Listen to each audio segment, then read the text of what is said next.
Okay, this is debate number one. So ever since the 1990s, there's been a great argument that says the rise of China's economic status poses a direct threat to neighboring countries like Japan or South Korea. This thought process aligns strongly with the neo-realist perspective that when a country gets more power, they'll turn some of that power into military power because of the self-help system and also the security dilemma. At first glance, people could argue that this rise in economic power, thus military power, would prove to be dangerous to neighboring countries because now China has both um, an economic advantage and a military advantage, which means they could theoretically have a high chance of conquering their neighbor. However, so Mearsheimer seems to believe that China will be a direct threat to the United States because both economically and militarily, it will come close to being a pure competitor, which thus puts the United States in a more threatened position. I believe, however, that this is a weak argument, primarily because the United States spends significantly more on its military, and a rise in military power does not mean a rise in imperial motive, and China is unlikely to try to dominate Asia. So those last two are pretty hand in hand. All right. Firstly, the thought that China's military will ever reach a level where it can match up against the United States is at most a Chinese nationalist daydream. I say that because so Mearsheimer's projection that as China gets more economic power, that it will use some of this money to spend on military, like that's a fact. That has proven to be a fact. His prediction on that is correct. This in itself, however, does not mean that China is more of a threat now with a bigger military than it was before, say, like a decade ago, because the country can still not even compete with the size of our military.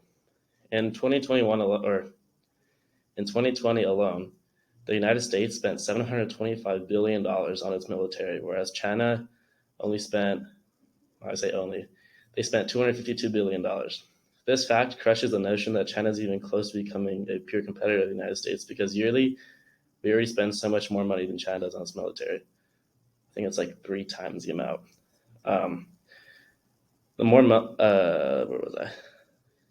Yeah, the more money a country has going into the military, the more weapons, infantry, and military vehicles they can buy. In layman's terms, the more money, the stronger the military. Now, even taking a step back from this economic spending alone, the United States already has so much more advanced aircraft, land vehicles, naval ships, just more advanced technology than China does. That even if China spent more of its money, like more money on its military than we did yearly, I think it'd still take them years to catch up to be the size of or have the same amount of military power as the United States. This argument is not the only reason that Mearsheimer was incorrect, though.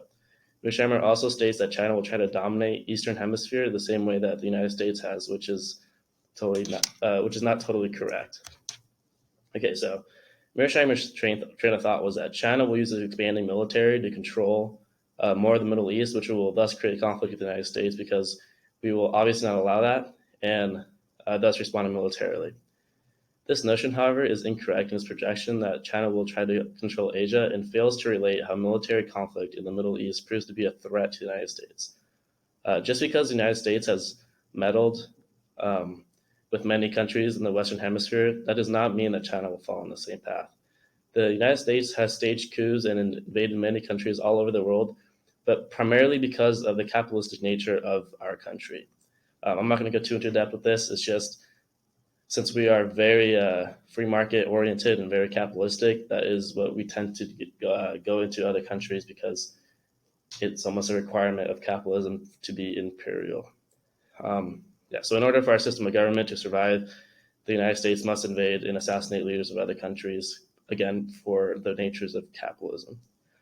China's political structure, however, is very different than the US's and does not necessitate this imperial attitude.